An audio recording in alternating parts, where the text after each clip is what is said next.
Good morning and Happy New Year. My name is Ben Ewan-Campen. I'm the Ward 3 City Councilor. I am so happy to see you all here, and it is an honor to wish you all a very Happy New Year 2022. I want to recognize all of my colleagues in elected office, as well as some people I saw who are not yet elected, but soon will be, including George Washington. I'd also like to recognize the dastardly British. As a matter of fact, this has been a very difficult year. I don't need to tell you, for the world and for Somerville, and I think it is very fitting that we are here today to connect with our history on this spot. To remember that this community has been through very difficult times in the past, and we have gotten through those difficult times, and we will get through this too. On the subject of history, I was recently informed by our city clerk that I am the 75th local official to represent this neighborhood on the City Council, formerly Board of Aldermen. And if you follow that line back through the elections, you get to 1872, just a couple of years after the Civil War. And that is less than 100 years after the events that we are memorializing today. So I think it is mind-blowing to recognize how present some of that history is. And lastly, before I turn it over, I'd be remiss if I didn't mention that I think it is wonderful and rightful that we celebrate every year our history of the Revolutionary War, colonial Massachusetts. I also think it is very important that we recognize and learn about the very long and relatively unknown history before that. It is not very well recorded, and I just want to encourage all of you, if you're able after this, to go down below the tower. Last year, the city put up some historical plaques about the Native American history here as well, and I think it's wonderful that we have started to learn about that, and I will encourage all of us to do so in the future. And with that, I will turn it over to Brandon Wilson and wish you all a very Happy New Year. Good morning, all you wonderful troopers out there. Love your resiliency. I'm going to ask Matthew Mees as the chaplain to come forth onto this podium. Oh, I'm sorry, he's right below me. So, please. An invocation by Dr. Samuel Langhorne, President of Harvard College. We are gathered here under the hand of the Lord. The arm of cruel oppression is stretched out against New England, and especially this colony. And yet, this day is sacred to liberty. Liberty granted to us by Almighty God. Thanks be to God that He has given us, as men, natural rights. With these natural rights, we may form ourselves into a civil society and so provide for our common safety and advantage. The King George has recently told us that our love of liberty precludes our love for him. The King and his ministers will not have us speak of liberty. We must keep our eyes fixed on the supreme government of the eternal King who directs all events. This is the first flying of our new flag for America, an America soon to be bathed in liberty and free from tyranny. May the Lord hear us on this day of display. May He defend us, send us help from His sanctuary, and give us strength as we set up our banner. Amen. This is a very eventful and historic occasion for a lot of different reasons, and I welcome you all here today, and thank you for coming out despite a little drizzle, and that's all. If you think back to our forefathers, this is nothing. If you even think back 20 years, this is nothing. For those of you that have been coming for as many years as I know some of you that I see out in the crowd have, we've been here when it has been in the teens, we've been here when it's snowing, and we have been here, and I see Frank Santangelo of DPW, so thank you again. This is an easy one for you to be here today. It's also historic for the fact that this is the last public event that Mayor Joe Curtatone will be doing, and I'm very pleased to have him by my side, even though he did want to escape for the holidays. This is the last one he'll preside over and the last one that I will organize. So thank you very much for coming today. We have a series of speakers. We're going to keep it to 1 hour, so I will not go any further ado, and introduce now Mayor Joseph A. Curtatone himself.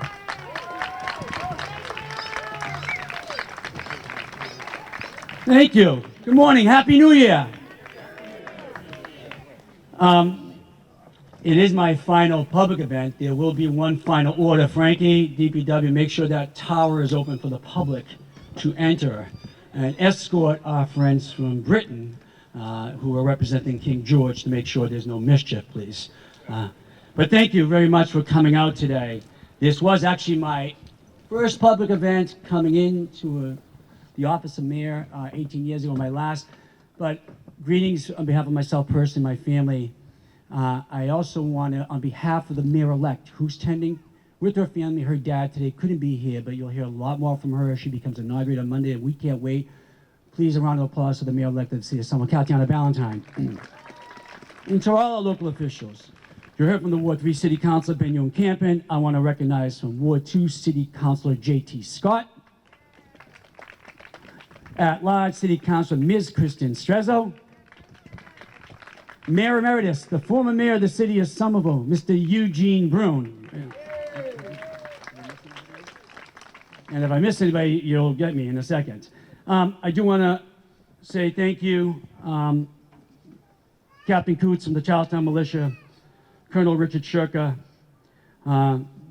Lieutenant O'Shaughnessy. A comment was made, and I want to thank Colonel Lawrence Wilworth, that yes, we were a welcome. We were part of Charlestown. They became too urban for us, and we escaped in the late 1800s. And we welcome you so that origins and our brethren in England get a proper understanding of what is the well-accepted derivation of the King's language here in Somerville. So thank you. But I also want to give remarks and say, I want to thank the people in this audience and people who have passed on. I would come here to this tower as a newly elected official, the late former member of the Board of Aldermen, Tom Taylor, who was from Ward 3, the late Somerville teacher, Somerville historian Isabel Cheney, one of the longest, if not the longest, public servants ever in the city's history, lived on the corner of Walnut Street and Boston Street.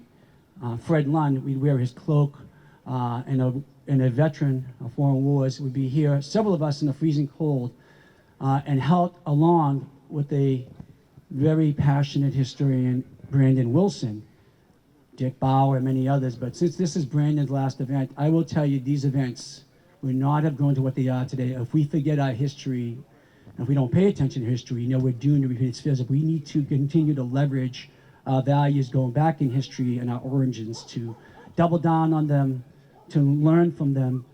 But please stand and rise, give a round of applause for the great leader, historic leader here in the city of Somerville, Brandon Wilson, because this is our last flag raising. And yes, I did not fear the wrath of King George if I did not come back for this event, but the wrath of Brandon Wilson. This place is a special spot in my heart. My mother and sister are here. This is not just a monument, a place of a former citadel, an incredible strategic post with views of Boston as General Gage and others, and the Redcoats held in the siege of Boston until they were moved out, forced out in 1776, in March. January 1st, 1776, when you hear the history, a flag went up. A flag went up, orienting ourselves still as we negotiated independence, which happened several months later, to a certain value that connected us all as colonies. And you'll hear more about that history of liberty, democracy, and equality. Things we're still fighting for today. Yeah, it's a little rainy today, and we've been up here for snow, sleet, unseasonably warm, but we know if we learn from history, the elements, those regular folks, militia, farmers, peasants, that the poor are here fighting for something special, were a lot more than we're enduring now. We have to remember that as we move forward through these difficult times, and the last 2 years have been unprecedented and difficult. But this community has continued to show, and I have no doubt will continue to show, the values that orient us.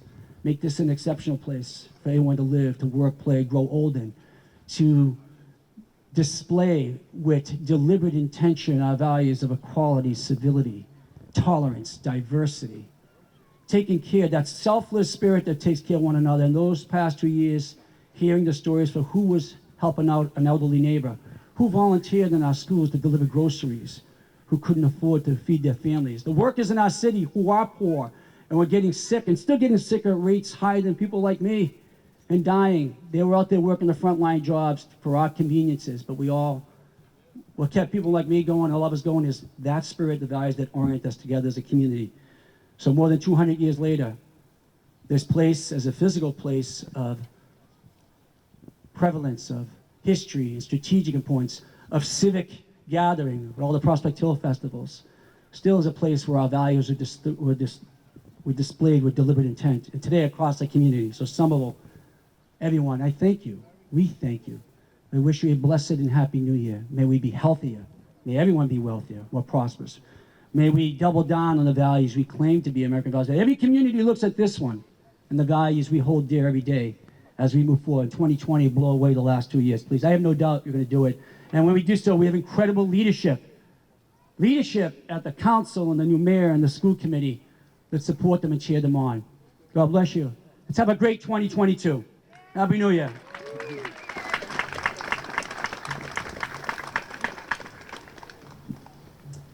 Thank you, Mayor Joe. To keep the ball rolling on schedule, as I promised, I would like to now introduce the next speaker that we have today. Unfortunately, the person that usually would be here and is very disappointed not to, only because of a exposure to COVID, not getting COVID, cannot be here. So in his place, we will be having, this is to represent the Charlestown Militia.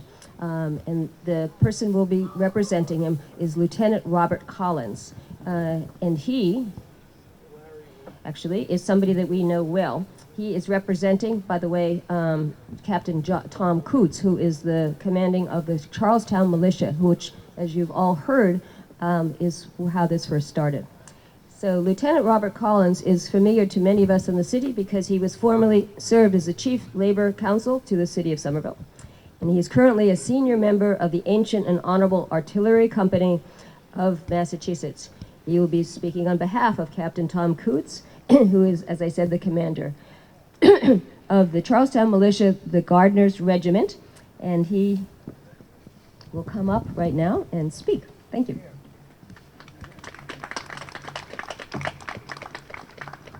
Thank you. On behalf of the Charlestown Militia Company of Colonel Thomas Gardiner's Regiment, who have been afflicted by the recent pestilence sweeping the nation, please allow me to offer and extend greetings to the good people of Somerville, or, as Charlestown Militia Company might say, Charlestown 1776. We celebrate this annual event not just to commemorate the raising of the Grand Union flag, but to remember the heroic events that led up to that historic occasion. For without those events, there would not be a first flag ceremony to commemorate, or possibly even a country to serve. The rebellion of the colonies began late in the evening of April 18th, 1775, when a British expedition left Boston in search for stores of arms and ammunition in Concord. During that night and early into the next morning of April 19th, close to 30 riders left Charlestown and sounded the alarm across the countryside. By the end of the day, nearly 20,000 militia had responded to the call, and the first shots of the American Revolution had been fired.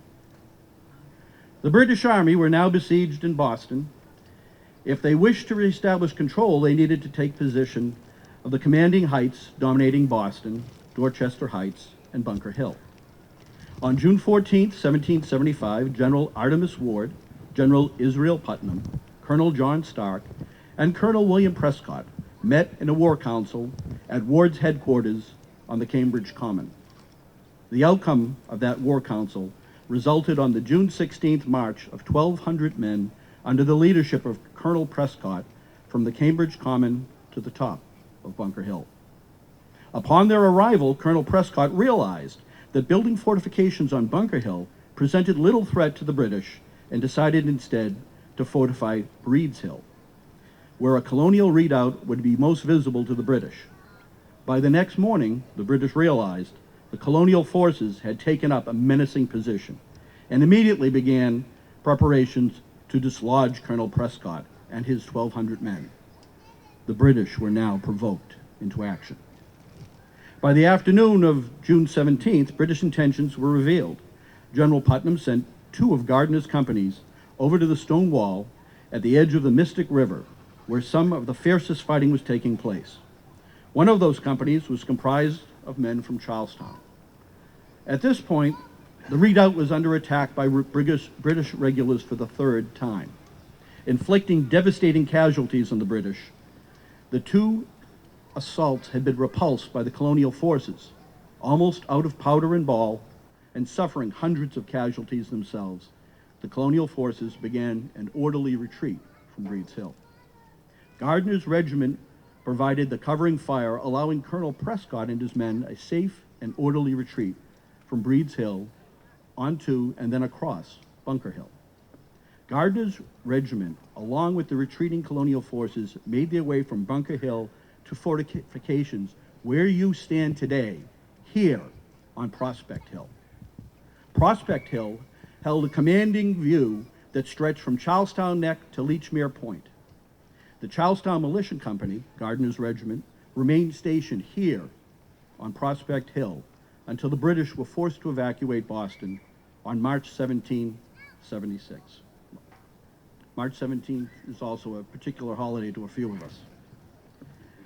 On January 1st, 1776, the date that we commemorate here, General Washington had the Grand Union flag raised on the most visible point of the fortifications, here on Prospect Hill, under the watchful guardianship of Gardiner's regiment. Today, in that same spirit, we proudly participate in this re-raising of our first flag. Thank you for your support and your participation. God bless you and our nation. Hurrah! Hurrah!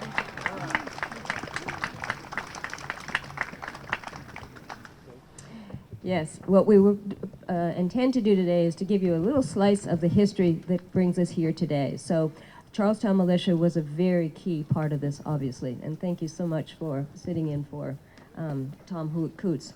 I also want to recognize that we have some other representatives from other militia here as well today, which is Glover's Marblehead Militia. And I see Kathleen Pondelli out there right now. She was also one of our docents in the program, so thank you. And I also want to recognize the Bedford Militia, Captain Jim Ringwood, commanding. Somewhere out there. So, right now, then the next speaker will be another very important representative from the Rhode Island Militia, and that is Colonel Richard Schrecker. He is the former commander of the Kentish Guards that was chartered in 1774.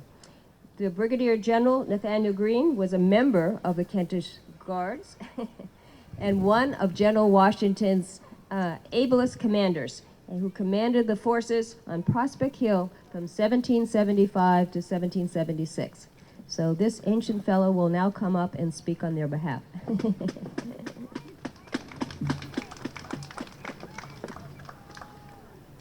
Thank you.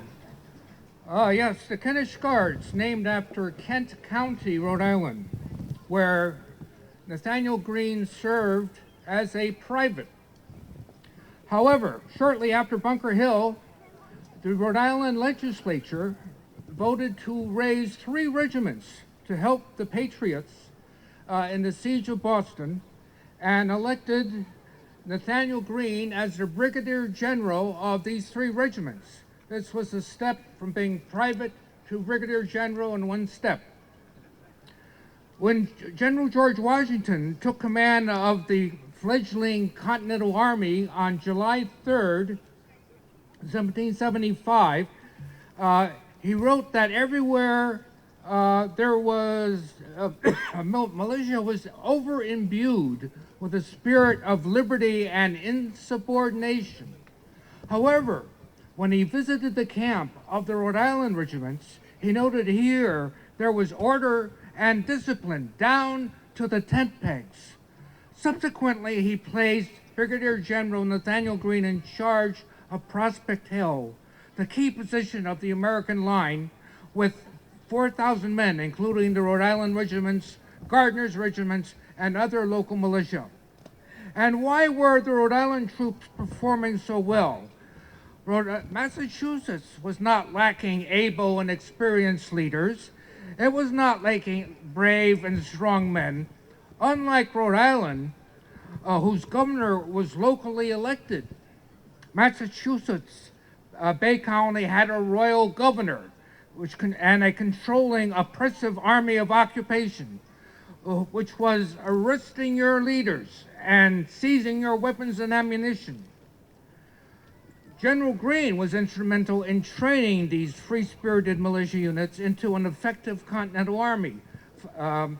As many enlistments were due to expire on December 1st, 1775, the question was, would there be an American army in 1776?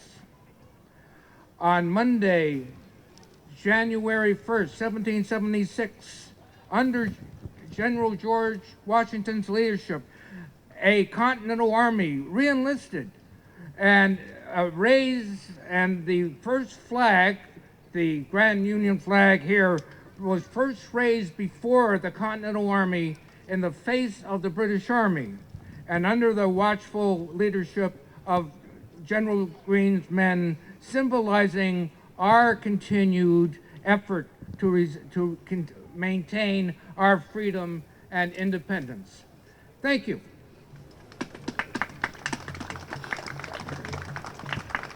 Thank you, Richard. I just also looking out in the crowd, I don't see many people there with programs, so I just want to alert you that if you haven't already gotten a program, they're under the tent over there, and if you can put them under your clothing, it might be very helpful to do that soon, because we will be singing some songs, and the lyrics are in the program. In addition to which, I want to point out that the program has some pictures of the way this would have looked back in 1776. So you might want to look at that and feel a little less wet, perhaps. It could have been a whole lot worse. So I would now like to introduce the next speaker, who is both loved and hated, I guess you might say. He is Colonel Paul O'Shaughnessy, and he is representing the British forces here today. He comes here from His Majesty 10th Regiment of Foot, and he is representing King George III, and he is bringing the King's communication to his subjects in the colonies.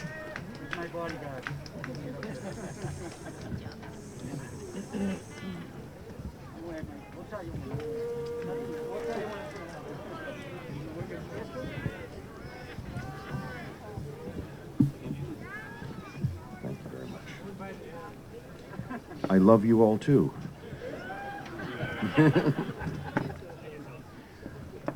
I do apologize for bringing a small contingent, however powerful. I think he's the match for all of you. But the pestilence shows, as we know, no respect of boundaries, and we have had it too. So, to a better year. And a reminder, I have a message here from your sovereign lord and monarch.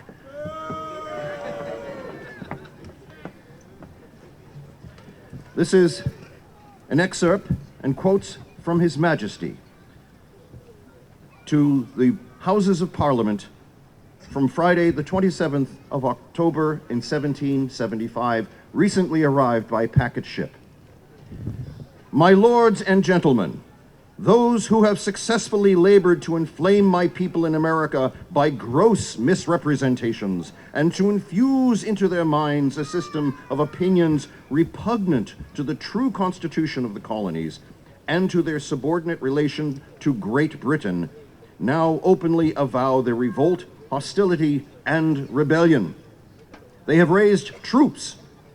They are collecting a naval force. They have seized the public revenue. That's always what they do, yes. Many of these unhappy people may still retain their loyalty, yet the torrent of violence has been strong enough to compel their acquiescence until a sufficient force shall appear to support them. The authors and promoters of this desperate conspiracy have meant only to amuse by vague expressions of attachment to the parent state and protestations of loyalty to me, whilst all while preparing for a general revolt. On our part, the resolutions of Parliament have breathed a spirit of moderation and forbearance. Take his name.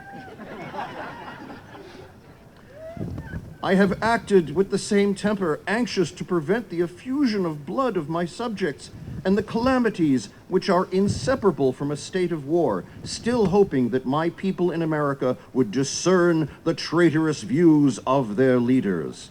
To be a subject of Great Britain with all of its consequences is to be the freest member of any civil society in the known world. Yes. Think of the world in 1775. The rebellious war now levied is become more general and is manifestly carried upon for the purpose of establishing an independent empire.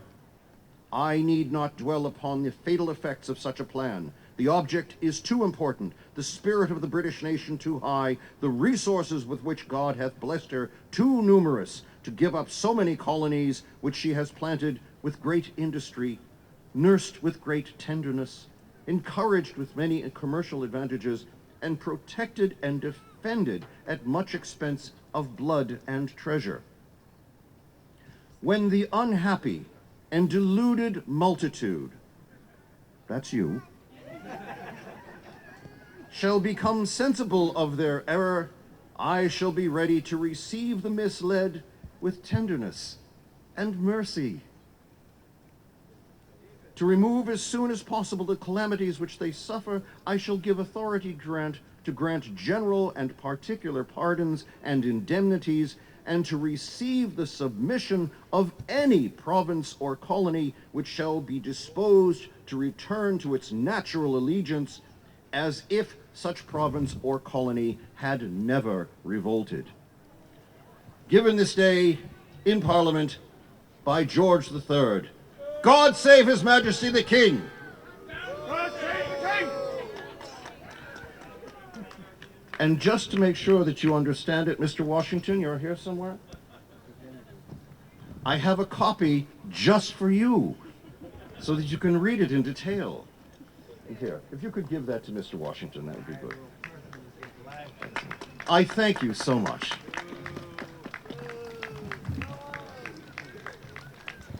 As they often say, don't shoot the messenger. Yeah, it gives me great pleasure after that speech to introduce the next speaker, who is the very important one, and that is Colonel Lawrence A. Wilworth. And just for those of you that don't already know this, Lawrence is the one that I actually organized this whole event with, so he has a lot to say. But he is here representing the Ancient and the Honorable Artillery Company of Massachusetts.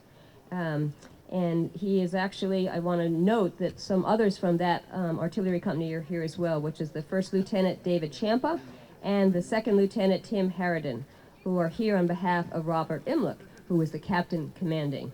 And unfortunately, he also has to send his regrets because he was recently exposed to COVID-19. Keep reality in check here. This company, just so you know, was originally chartered by the first Massachusetts governor, John Winthrop, for those of you who don't know, in 1638. And they were to train the leaders for the Massachusetts militia. They are headquartered right nearby at Faneuil Hall in Boston. And Lieutenant Harridan proudly served in the armed forces of the Massachusetts Bay Colony. the Commonwealth of Massachusetts, and the United States of America. So we thank him for being here today. And on behalf of the whole company, of the Ancient and Honorable Artillery Company, I would like to ask Colonel Lawrence A. Woolworth to come up, who, by the way, is a very proud, lifelong resident of Somerville, citizen soldier, and a combat veteran. He will be highlighting the historic significance of the first United Colonies flag being raised here on January 1st, 1776. Thank you, Lawrence. Colonel, before you begin, I have the King's speech, and I have heard with my own ears the honeyed tones of his attempts at reconciliation, but I have seen with my own eyes the tips of his bayonets. Let us burn this speech. Burn it. Document disposal detail post.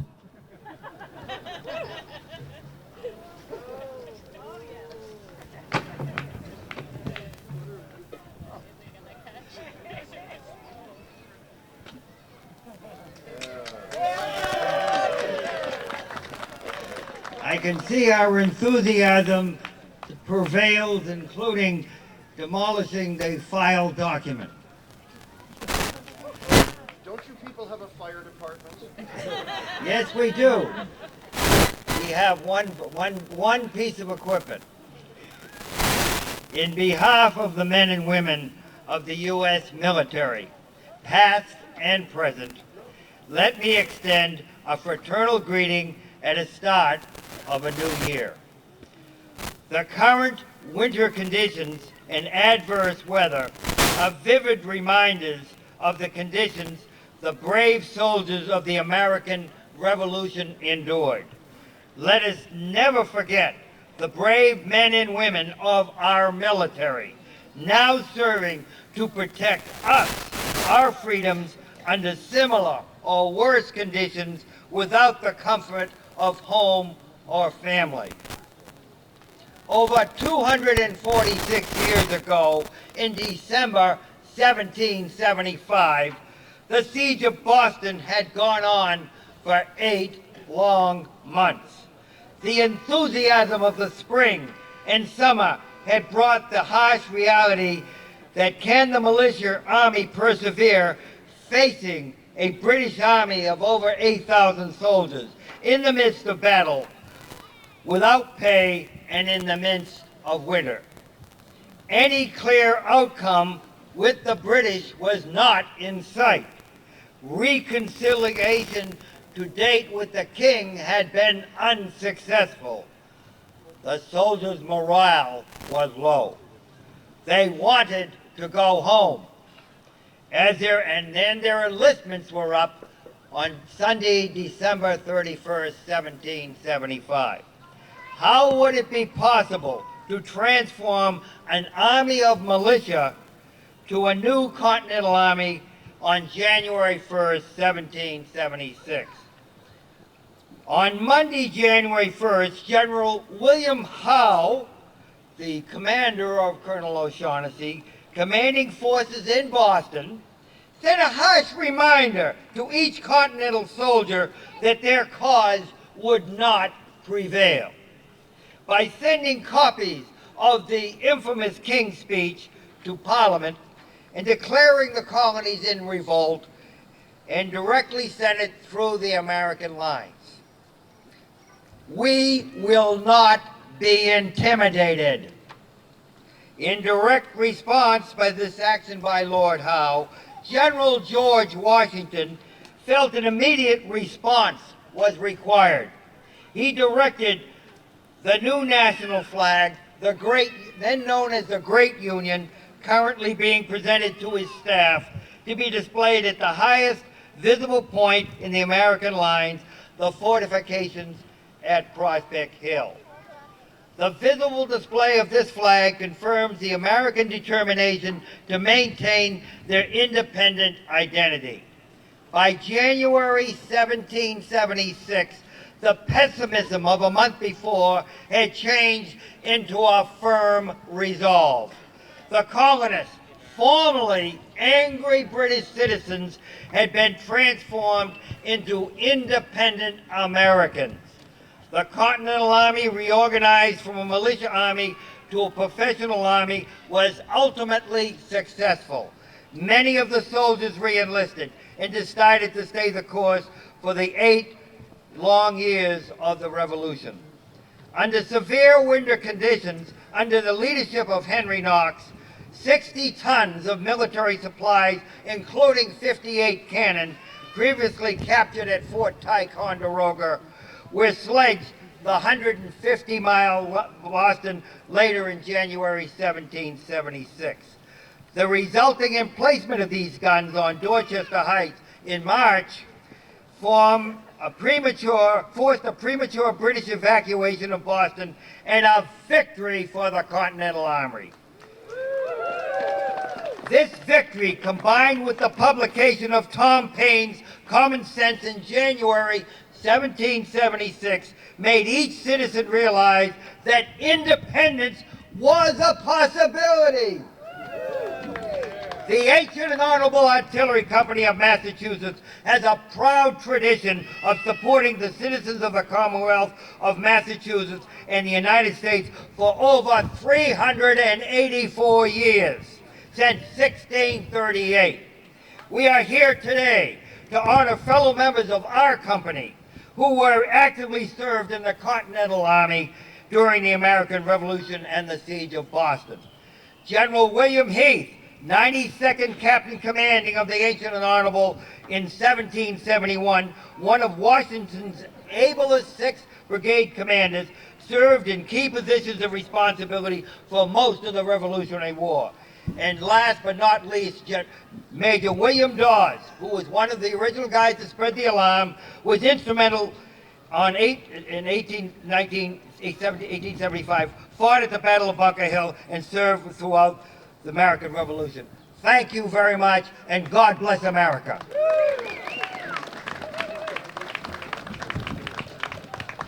So now to keep that rousing spirit going, I'd like you to all to join in song, and I'm going to ask David Scott, who is the professor at Berklee School of Music, and we have the pleasure of having him also being a Prospect Hill resident for many, many, many years, to come up and lead us in that. And so I do encourage you that don't know all the stanzas to the Yankee Doodle to go get your program so you can sing along. And we have 2 other songs as well. They're over at the table there, so please. Thank you. You may not be aware of this, but if you were making rather merry last night, one of the best hangover cures is singing loudly. Now, I know that most of you probably do have the 1775 lyrics of this song memorized.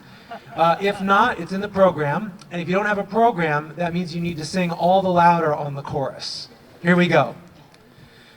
Father and I went down to camp along with Captain Gooding, and there we see the men and boys as thick as hasty pudding. Yankee Doodle, keep it up, Yankee Doodle dandy. Mind the music and the step, and with the girls be handy. And there we see 1,000 men as rich as Squire David, and what they wasted every day I wish it had been saved. Yankee Doodle, keep it up, Yankee Doodle dandy. Mind the music and the step, and with the girls be handy. And there we see a swamping gun large as a log of maple, upon a deuced little cart a load for father's cattle. Yankee Doodle, keep it up, Yankee Doodle dandy. Mind the music and the step, and with the girls be handy. And every time they shoot it off, it takes a horn of powder, and makes a noise like father's gun, only a nation louder. Yankee Doodle, keep it up, Yankee Doodle dandy. Mind the music and the step, and with the girls be handy.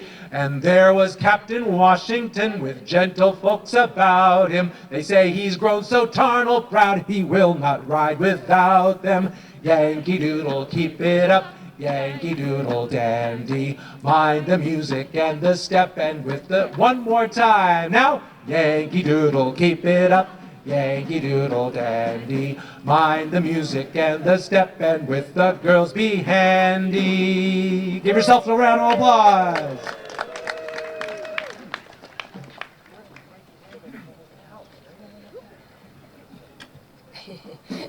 So I must say that the course there is a little, not PC, but we won't go there. This is 1776, right? Okay, it now gives me great pleasure to introduce a very special speaker that we brought today on behalf of the Mayor's final program, which is Lieutenant General L. Scott Rice. He is a Massachusetts native whose ancestors settled in the Massachusetts Bay Colony in the 1600s. And his family has the distinction of serving in the militia and the National Guard in every war since the American Revolution. He's a retired Air Force officer and a combat pilot with 40 years of military service. They culminated with him serving as the Massachusetts Adjutant General and the Director of the Air National Guard, which is based at the Pentagon in Washington, D.C.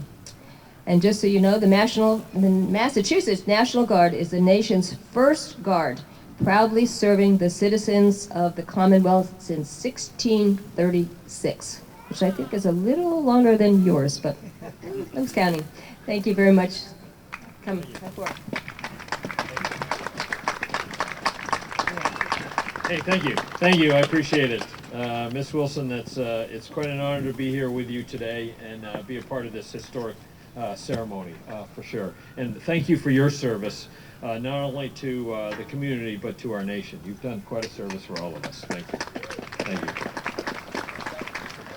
So I bid you welcome, General Washington, Mayor Curatoni, elected officials, Colonel Woolworth, local militias, distinguished guests, and friends of the Prospect Hill community. His Majesty's 10th Regiment, afoot, and my lovely wife in the back, Dr. Nancy Rice. I am honored and humbled to be here a part of this prestigious event. In fact, it is my duty, my honor, to serve my country and to serve all of you. General Douglas MacArthur spoke of duty, honor, and country in his speech in 1962 to the graduating class of West Point. And he spoke of these words as words of action: to live courageously by openly acknowledging our mistakes and weaknesses while humbly serving and quietly accepting our successes. In fact, over the last 400 years of history, this year, our Massachusetts community, together we've done that. My ancestor, Deacon Edmund Rice, arrived in Massachusetts in 1621 and helped establish the community of Sudbury. Since then, as Miss Wilson said, Rice has served in every American war. I'm the 6th generation descendant of Elijah Rice, who fought in the Battle of Lexington and conquered in April 1775, and then he was part of the 101 Massachusetts engineers who defended Bunker Hill in June 1776. He was most likely here on January 1st, 1776, with great pride of duty and honor. He probably watched George Washington raise the flag, the first flag. May the good General Washington rest in peace, even though I know he's sitting on his horse behind us. Also, my great-great-uncle, General Edmund Rice, led the 19th Massachusetts against Pickett's charge on July 3rd, 1636. And on the next day, 4 July, then Major Rice, leading the 10 remaining soldiers of his 250-man company, he rescued 100 wounded off of the battlefield while taking sniper fire and losing half of those men on that day. And for that honorable act of duty, his country awarded him the Medal of Honor.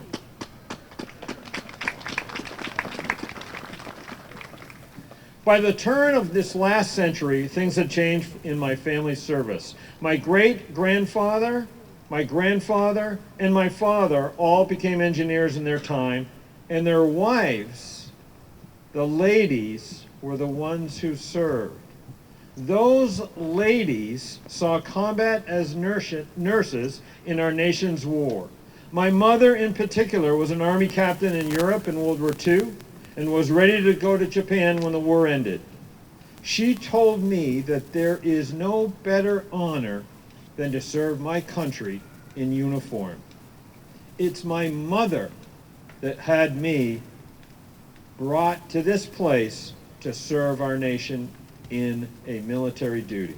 In fact, when graduating from Rensselaer in 1980 as an engineer and a newly commissioned lieutenant, my mother let me know that my dad was very proud that I was receiving an engineering degree, but that if for 1 second I forgot my duty to honorably serve in the Air Force, she would kill me.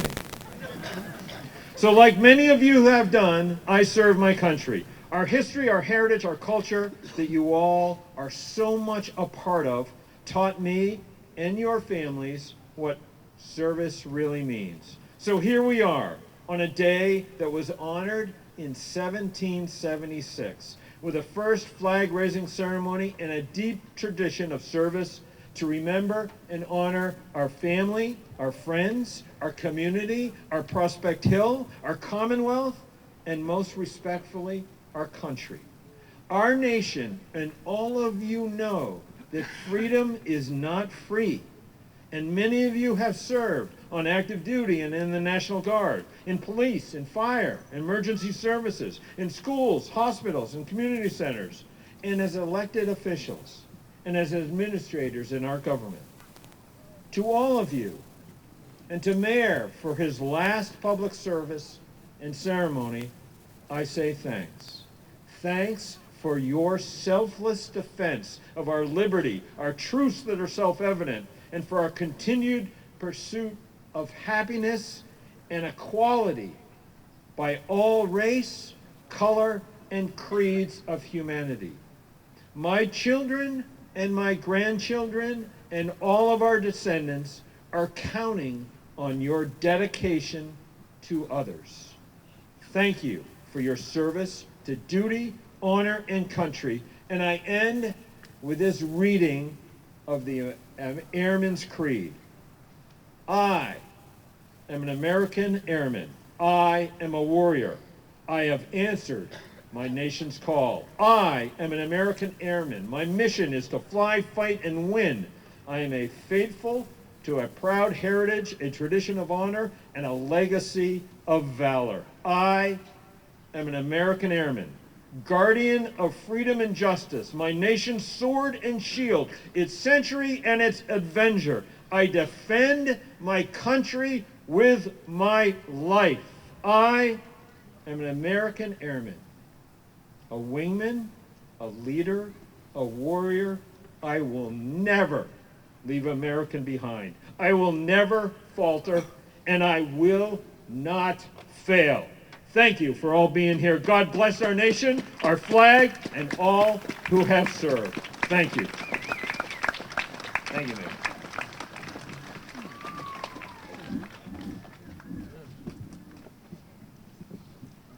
Thank you, Lieutenant General Rice. We owe your mother a great deal of credit for bringing you here today and making you such a passionate speaker on behalf of the country. So thank you so much. As a mother, a proud mother of 2 sons, with at least one, if not 2 of them here today. Oh, they're both here, I hear, who participated in this ceremony for many, many years, as the mayor knows, up here at the podium as well. I thank you again to your mother. I also do want to note that I don't think this is necessarily the mayor's last public service, maybe at this particular ceremony, but I have hopes, as do many of the others of you out there, I suspect. So once again, I would like you to join in some merriment and some song to keep at bay those last night's festivities, as David Scott has said, and get out your programs and sing along with David leading. And the one that we're going to do, the song today, is If I Had a Hammer. And this is both current as well as historic meaning. Thank you.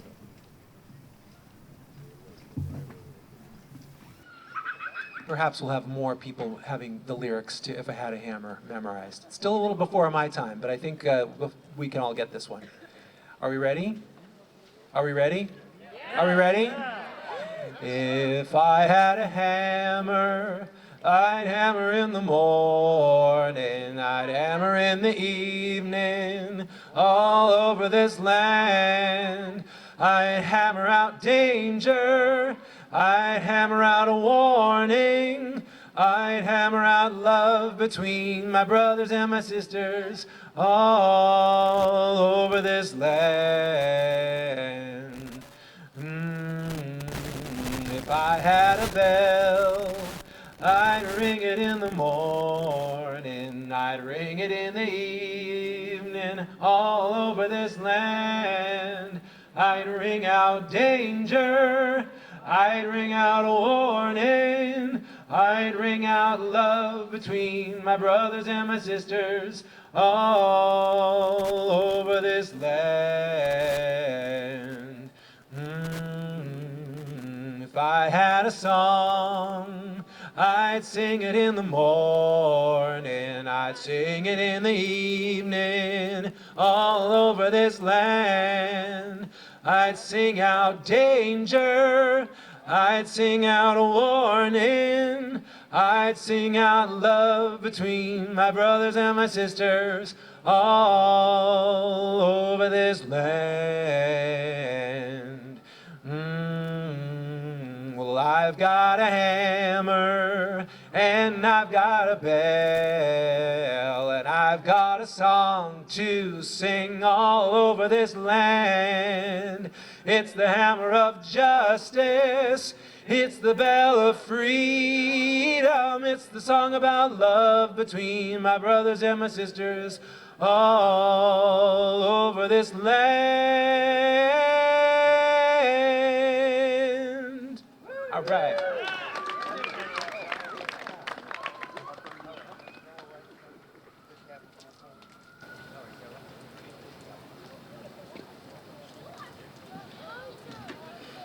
I am Lieutenant General Scott Rice, U.S. Air Force retired. As a direct representative of the Massachusetts military, I bring greetings from the Continental Congress.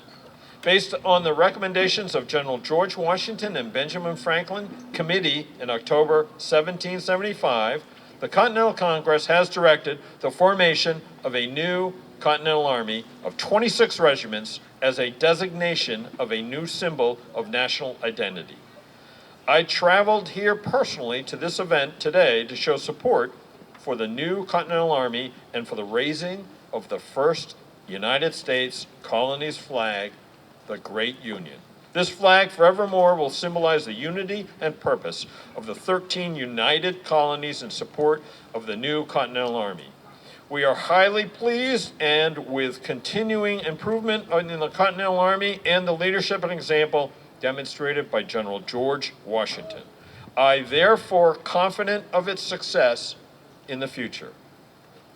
I hereby present this flag to you, General George Washington, to be displayed at the most visible point for all to see. General?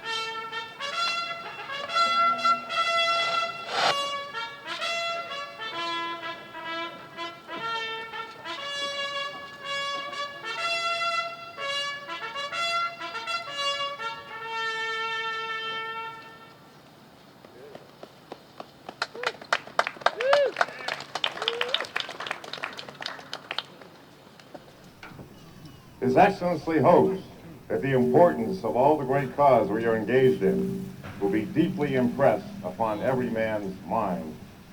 Let us therefore, when everything dear and valuable to free men is at stake, when our unnatural parent is threatening us with destruction from every quarter, endeavor by all the skill and discipline in our power to acquire that knowledge and conduct which is necessary in war. It is discipline that is the life and soul of an army, which next, under Providence, is to make us formidable to our enemies, honorable to ourselves, and respected in the world. Mr. Henry Knox is making great progress with his noble train of artillery, the heavy siege guns from Fort Ticonderoga. I expect him to arrive with the 58 guns this very month. Future historians will marvel at his achievements and will compare him to Hannibal crossing the Alps. I can assure you, those guns will speak loudly very soon. That is all.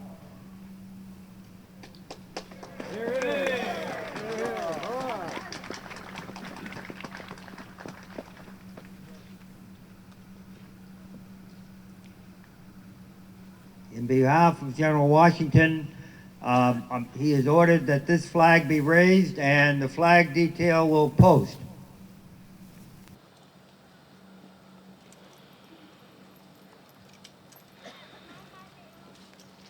And the flag. He has the flag. General, do you have the flag? Okay. Flag center.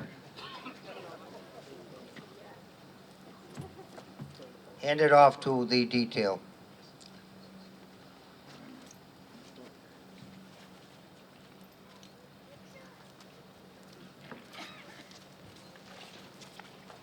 As the detail goes to the base of the tower, we are going to be raising the great Union flag.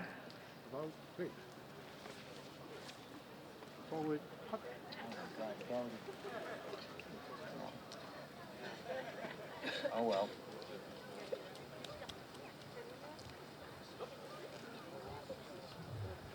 They jumped the gun. Oh well.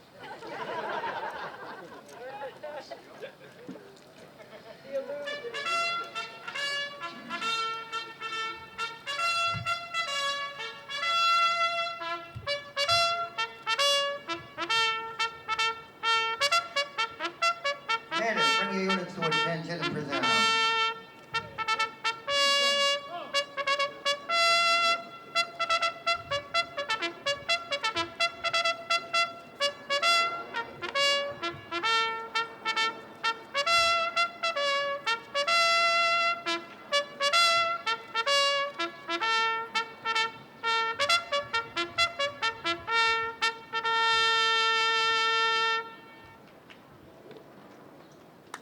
Mayor of Somerville now lead us in the Pledge of Allegiance.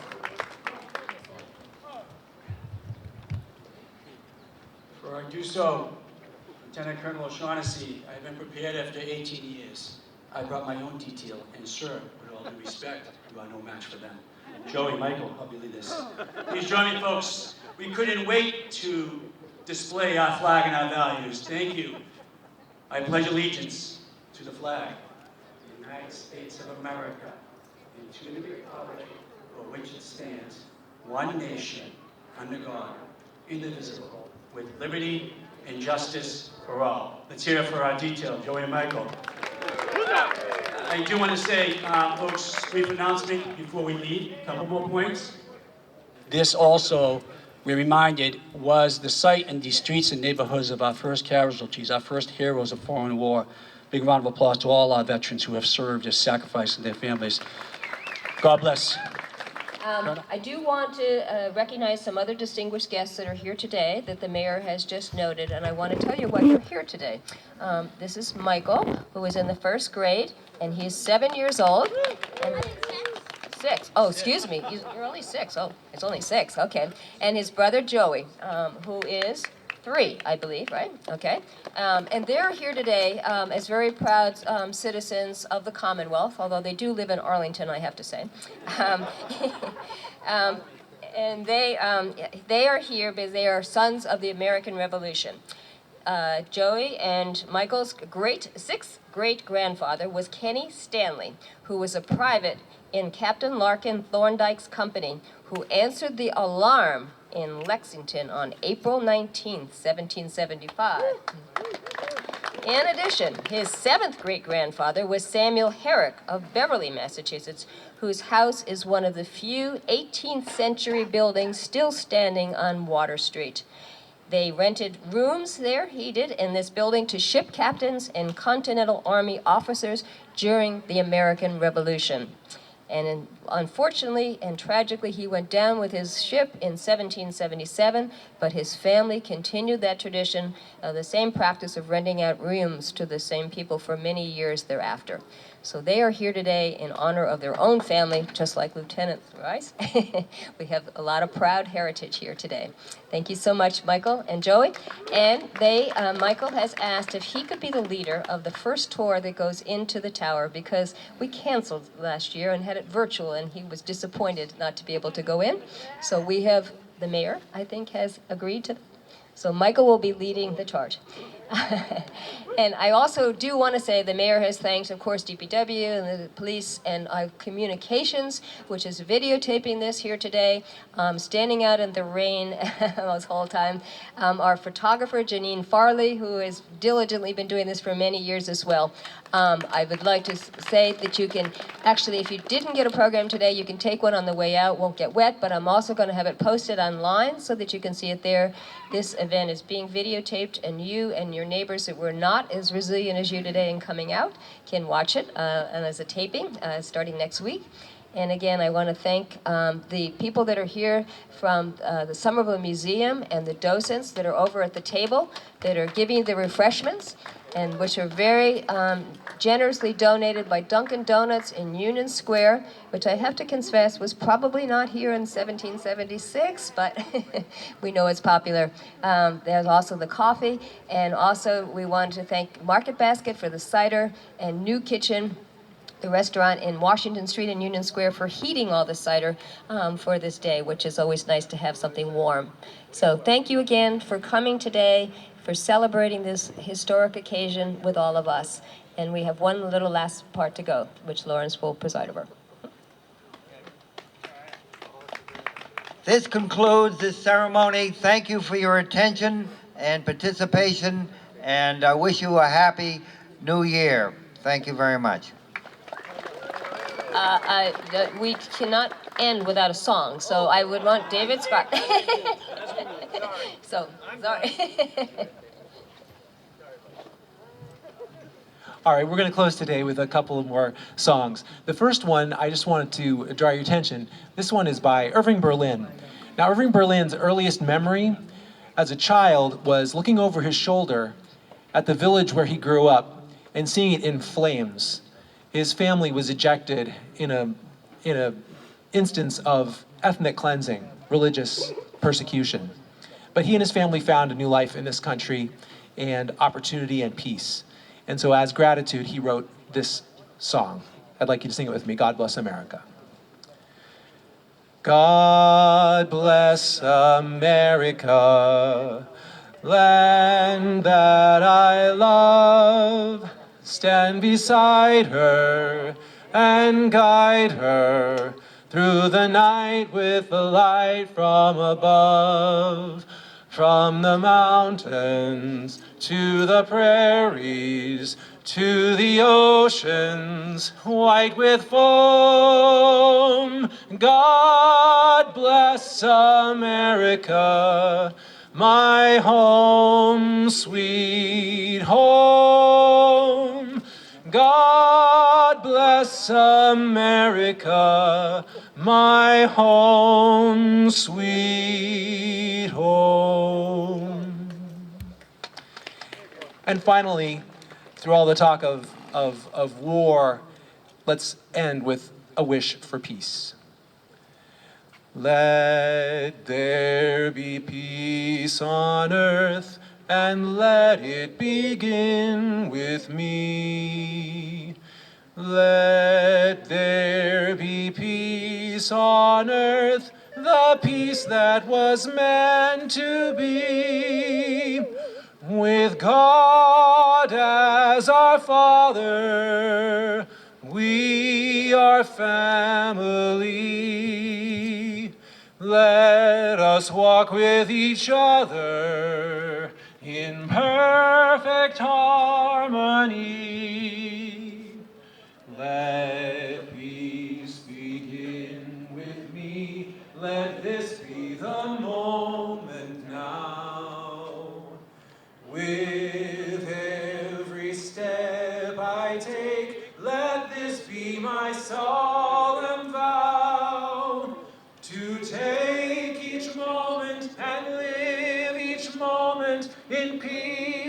eternally. Let there be peace on earth, and let it begin with me.